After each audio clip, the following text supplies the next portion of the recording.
Welcome to the podcast, Hater Proof. Most for self-improvement, good for your listening parts. Stay tuned.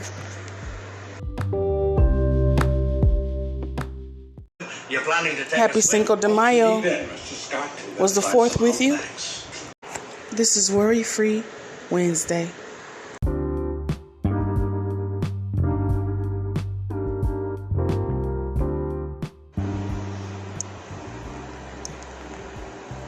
Bombshell story synopsis. Research on race-specific, self-replicating, self-spreading, weaponized vaccines was being conducted by doctors and scientists of the apartheid regime in the 1990s, with the goal of causing self-spreading infertility and deaths among blacks. This same research continues today predominantly in the United States, funded by DARPA and the Gates Foundation. The technology known as, quote, self-replicating vaccines spreads through the population like a virus, causing the spread of infertility and death. The same technology is now believed to be behind COVID-19 vaccines, which are transmitting harmful spike proteins to the unvaccinated, causing widespread bleeding, bruising, blood clots, and other harmful effects, even in the unvaccinated. Proponents of self-replicating vaccine technology are self-avowed depopulation advocates who wish to exterminate most of the human beings living today.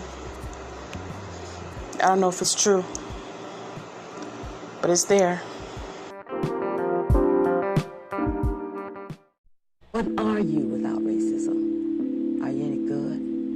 Are you still strong? You still smart? You still like yourself? I mean, these are the questions. It's part of it is, yes, the victim, how terrible it's been for black people. Like that.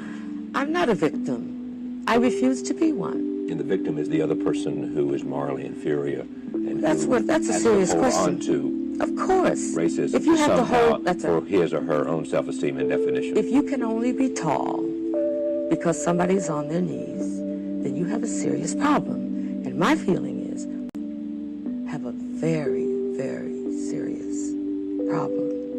And they should start thinking about what they can do about it. Take me out of it. Listen, hater, I am unbothered by your hate. All others, here's the current events.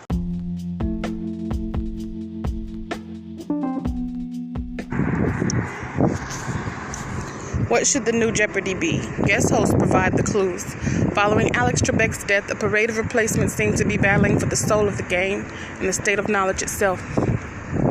Now, for your current events. It's Wednesday. A winning Wednesday. The Biden administration said it would support lifting patent protections for COVID vaccines, a breakthrough for efforts to produce more doses globally. The U.S. had opposed a proposal at the World Trade Organization to suspend intellectual property protections in an effort to ramp up vaccine production. But President Biden came under pressure to throw his support behind the proposal as the pandemic rages in India and South America. In poor nations, vaccinations are happening far too slowly. Despite early vows, the developed world has done little to promote global vaccination and what analysts call both a moral and epidemiological failure.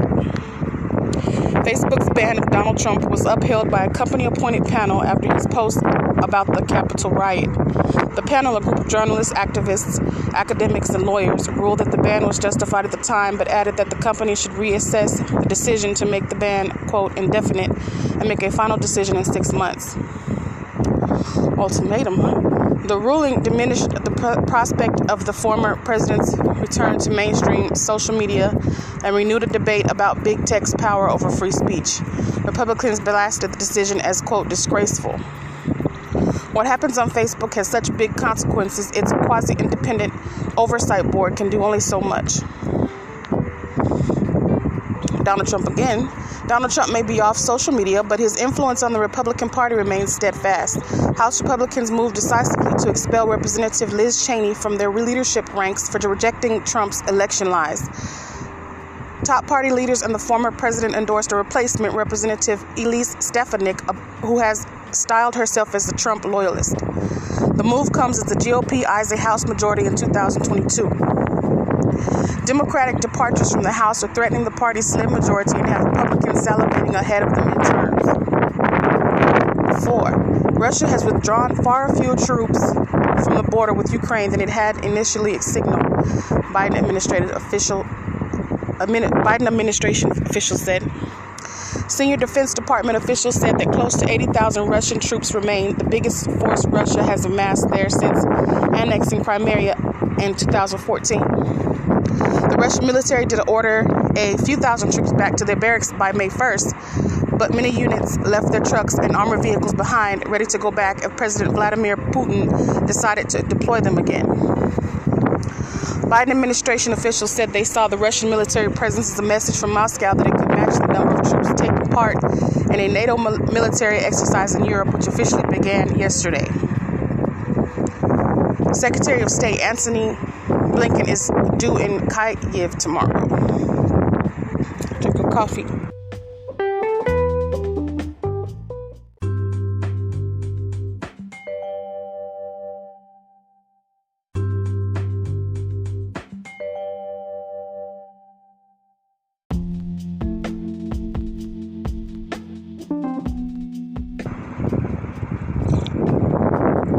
Number 5. U.S. births declined for the 6th straight year in 2020 as the pandemic accelerated a trend that had been building for the last decade. Over the entire year, the birth rate declined by 4%. Births were down most sharply, about 8% in December, when babies conceived at the start of the health crisis would have been born. The birth rate, measured as the number of babies per 1,000 women ages 15 to 44, has fallen by about 19% since its recent peak in 2007. In other shifting demographics, new census estimates show that the nation's most urban counties lost population for the second year in a row. New York, Los Angeles, and Chicago were among those with the steepest losses. Austin, Texas grew most. Number 6. The latest twist in Israeli politics. Yair Lapid, the centrist politician and former media celebrity, will be given the next shot at cobbling together a government. Lapid has 28 days to persuade a majority of the 120-seat parliament to support him after Israel's president gave him the mandate to begin coalition negotiations. Should he fail, the country could face its 5th general election in a little more than 2 years. In the March election campaign, Lapid, 57, a former finance minister, ran on a promise to preserve checks and balances and to prevent Prime Minister Benjamin Netanyahu, who is on trial for corruption, from remaining in office. His party, Yesh Atid, came second behind Netanyahu's right-wing party, Likud. Those names. Number 7. Colombians demonstrating against poverty and equality over the past week have been met with a brutal police response, leaving at least 24 people dead and 87 missing. The explosion of frustration, experts say, could presage unrest across Latin America, or presage unrest across Latin America, where several countries face the same combustible mix of the unrelenting pandemic, growing hardship, and governments that are short of cash. Clashes came to a head today when demonstrators breached protective barriers around Colombia's Congress in Bogota, attacking the building before being repelled by the police.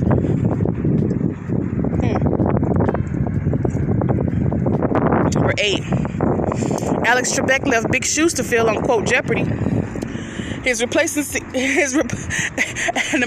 Alex Trebek left big shoes to fill on Jeopardy! His replacement seemed to be battling for the soul of the game, our critic. Some contenders are just passing through, while others are vying for a permanent position that could change the essence of the role. But in the process, quote, the selection of the next host has turned into a culture-wide referendum on our relationship to information itself, Amanda Hess writes. Nostalgia is also holding firm on Peacock. In, quote, Girls 5 Eva and, quote, in Girls 5 Eva and Rutherford Falls, NBC is trying to relive its Thursday night glory days on its new streaming platform. Oh, that's interesting. How are they going to replace Jeopardy? Well, I mean, I guess that just goes to show you that he was a really good host, because how are you going to change that? Number 9. This flat pasta turns into 3D shapes. The dynamic noodles, well, just add boiling water. The dynamic noodles made their debut this week at a Carnegie Mellon University lab, where engineers set out to pattern and build two-dimensional structures that could transform themselves into three-dimensional shapes. Researchers strategically stamped flattened pasta dough to create tiny patterned grooves on its surface. During cooking, surfaces with grooves expand less than smooth ones to create new shapes. In other carbohydrate pursuits, J. Kenji Lopez revisited the original no-knead bread, a recipe that changed the face of baking. Number 10. All the President's Art. The paintings and the sculptures that are displayed in the Oval Office represent the choices of each American president. Subtle and not so subtle signals every administration sends out about its values and view of history. President Biden's selection of a large portrait of Franklin D. Roosevelt to hang above the fireplace is a break from his predecessors who gave George Washington the prominent spot. Donald Trump's decorative choices reflected his admiration for Andrew Jackson.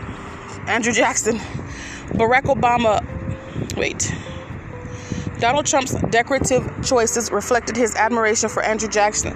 Barack Obama sought to modernize the office, bringing in paintings from the Whitney Museum in New York. So, that is your current events for Wednesday evening. And I'm going to go ahead and enjoy the rest of this coffee. Forgiveness is for the forgiver.